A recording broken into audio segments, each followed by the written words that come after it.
অনেক নাটক হয়েছে, সর ওঠো, বের হয়ে যাও, বের হয়ে যাও। আর কত নাটক করবে, আর কত কি দেখবো? আমি আর নিতে পারতেছি না, আমি আর সহ্য করতে পারতেছি না তোমার এইসব কাহিনী। আল্লাহর রাস্তে তুমি বের হয়ে যাও, আমি আর পারতেছি না। বাবা তুমি ওকে বের হয়ে যেতে বলো না কেন? মাগো, দুদিন পরে তোমার বিয়ে, ও তো তোমার বিয়েটা খায় যেত, ও তো তোমাকে ডিস্টার্ব করতেছে। বাবা তুমি ওর সাথে থেকে থেকে ওর মতো নাটক শুরু করছো, তুমি বের হয়ে যাও। তুমি এই বাড়িতে আসবে না, তুমি আমার চোখের সামনে আসবে না। এই রিয়া, এই তুই কি বলতেছ?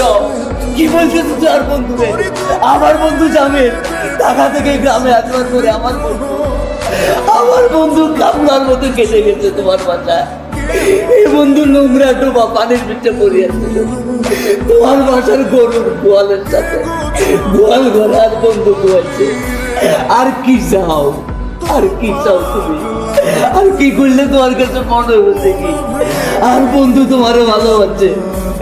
এই জামিলের নোংরা কাপড় এ বন্ধু এখানে আসবার পরে গাদার কার্টুনের মতো কাটছে। আর কি হইলে আপনাদের সবার কাছে মনে হচ্ছে কি আর বন্ধু তোমার কতটা ভালোবাসে? জামিল ভাই আমি আর কোনো কিছু বুঝতে চাইতেছি না, আমি অনেক বুঝছি। তোমার কাছে আমি হাত জোর করতেছি, আমি তোমার কোনো ক্ষতি করি নাই। তুমি আল্লাহর রাস্তে আমার সামনে থেকে চলে যাও, তুমি আর কোনোদিন আমার সামনে আইসো না, প্লিজ তুমি যাও। আপনারা বের হয়ে যান এখান থেকে। একটা কথা বলি, আমি জানি তখন আমি কি করবো, এটা হওয়াটাই স্বাভাবিক ব্যাপার। আমি বাজে আচরণ করছিলাম তো বাসায়, কিন্তু যথেষ্ট হয়েছে না? আমি আসছিলাম আসছে, আমি আজকে অথবা চলে যাবো, কোনো সমস্যা নেই, কিন্তু আমি কি থাকবো তো কি? আমি তো সবকিছু ছেড়ে এখানে আসছি। তুমি যা যা বলছো সবকিছু করছি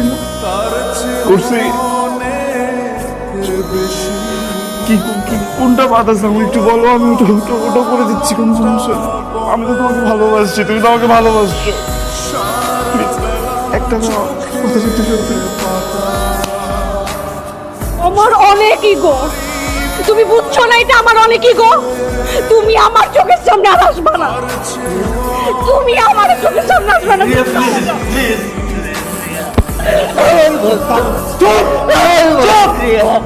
তুমি